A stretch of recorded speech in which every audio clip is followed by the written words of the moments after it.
Survival analysis is a branch of statistics for analyzing the expected duration of time until one or more events happen, such as death in biological organisms and failure in mechanical systems. This topic is called reliability theory or reliability analysis in engineering, duration analysis or duration modeling in economics, and event history analysis in sociology. Survival analysis attempts to answer questions such as, what is the proportion of a population which will survive past a certain time? Of those that survive, at what rate will they die or fail? Can multiple causes of death or failure be taken into account? How do particular circumstances or characteristics increase or decrease the probability of survival? To answer such questions, it is necessary to define lifetime. In the case of biological survival, death is unambiguous, but for mechanical reliability, failure may not be well defined, for there may well be mechanical systems in which failure is partial, a matter of degree, or not otherwise localized in time. Even in biological problems, some events may have the same ambiguity.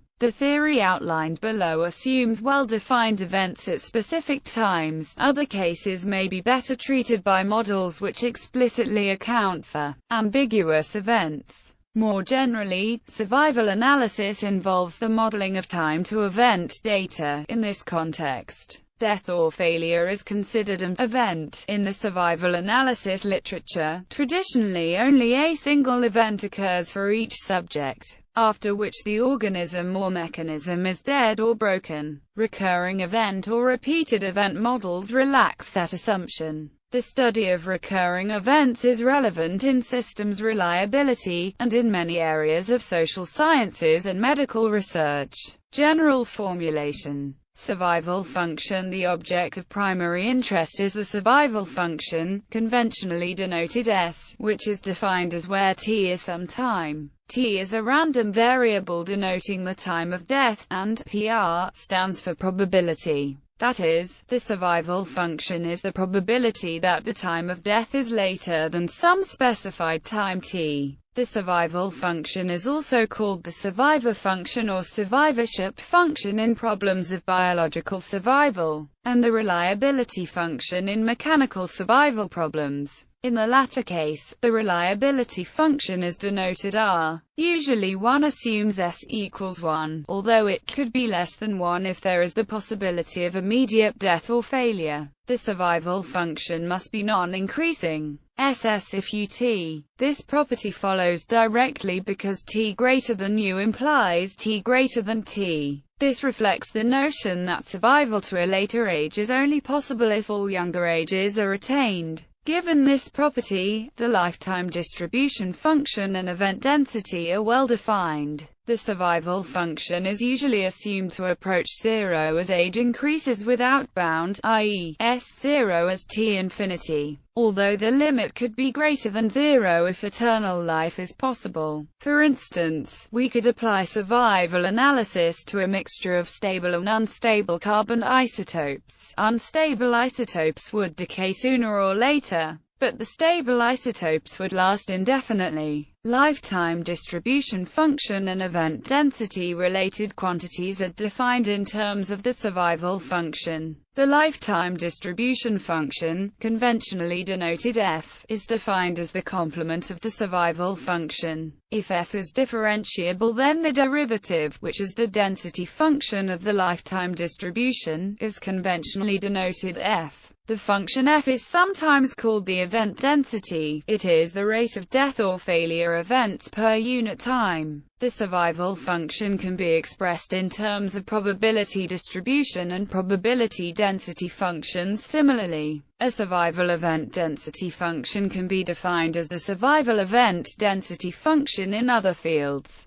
such as statistical physics, is known as the first passage time density. Hazard function and cumulative hazard function. The hazard function, conventionally denoted, is defined as the event rate at time t conditional on survival until time t or later. Force of mortality is a synonym of hazard function which is used particularly in demography and actuarial science, where it is denoted by the term hazard rate is another synonym. The hazard function must be non-negative, lambda 0, and its integral over must be infinite, but is not otherwise constrained. It may be increasing or decreasing, non-monotonic, or discontinuous. An example is the bathtub curve hazard function, which is large for small values of t, decreasing to some minimum, and thereafter increasing again. This can model the property of some mechanical systems to either fail soon after operation, or much later, as the system ages. The hazard function can alternatively be represented in terms of the cumulative hazard function, conventionally denoted.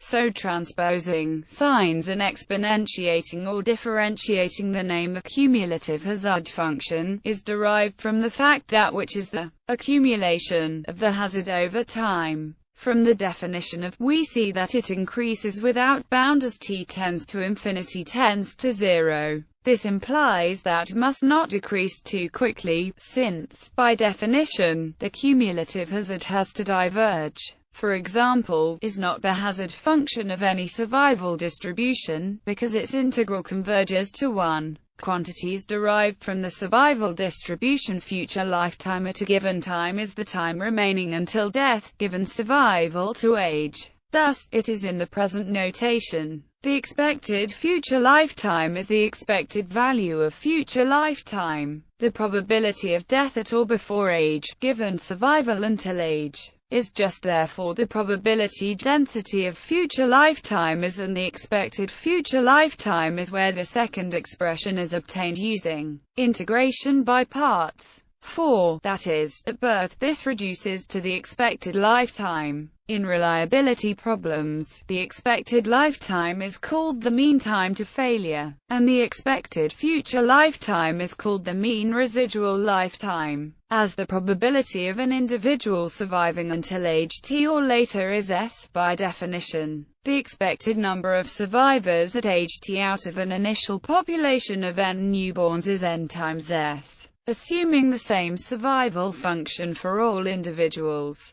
Thus the expected proportion of survivors is S. If the survival of different individuals is independent, the number of survivors at age t has a binomial distribution with parameters n and s, and the variance of the proportion of survivors is S times n. The age at which a specified proportion of survivors remain can be found by solving the equation S equals Q for t, where Q is the quantile in question. Typically one is interested in the median lifetime, for which QE equals 1/2, or other quantiles such as QE equals 0.90 or QE equals 0.99. One can also make more complex inferences from the survival distribution. In mechanical reliability problems, one can bring cost into consideration, and thus solve problems concerning repair or replacement. This leads to the study of renewal theory and reliability theory of aging and longevity. Censoring. Censoring is a form of missing data problem which is common in survival analysis. Ideally, both the birth and death dates of a subject are known, in which case the lifetime is known. If it is known only that the date of death is after some date, this is called right censoring.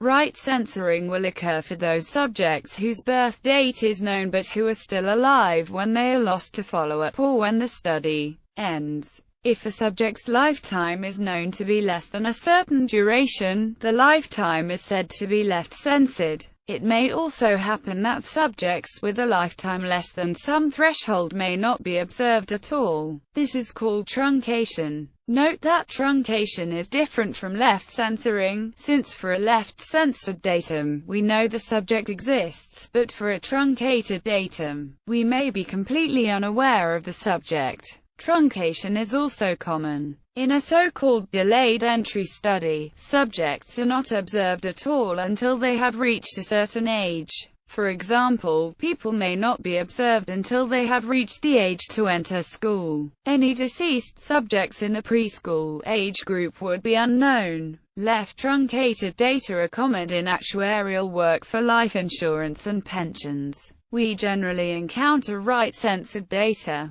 Left-censored data can occur when a person's survival time becomes incomplete on the left side of the follow-up period for the person. As an example, we may follow up a patient for any infectious disorder from the time of his or her being tested positive for the infection. We may never know the exact time of exposure to the infectious agent. Fitting parameters to data. Survival models can be usefully viewed as ordinary regression models in which the response variable is time. However, computing the likelihood function is complicated by the censoring. The likelihood function for a survival model, in the presence of censored data, is formulated as follows. By definition, the likelihood function is the conditional probability of the data given the parameters of the model. It is customary to assume that the data are independent given the parameters. Then the likelihood function is the product of the likelihood of each datum. It is convenient to partition the data into 4 categories: uncensored, left-censored, right-censored, and interval-censored. These are denoted UNC, L, C, R, C, and I, C in the equation below. For uncensored data, with equal to the age at death, we have for left-censored data, such that the age at death is known to be less than. We have for right-censored data, such that the age at death is known to be greater than. We have for an interval-censored datum, such that the age at death is known to be less than and greater than. We have an important application where interval-censored data arises is current status data, where an event is known not to have occurred before an observation time and to have occurred before the next observation time. Non-parametric estimation. The Kaplan-Meier estimator can be used to estimate the survival function. The Nelson-Arlin estimator can be used to provide a non-parametric estimate of the cumulative hazard rate function. Distributions used in survival analysis: exponential distribution, Weibull distribution, log-logistic distribution, gamma distribution, exponential logarithmic distribution.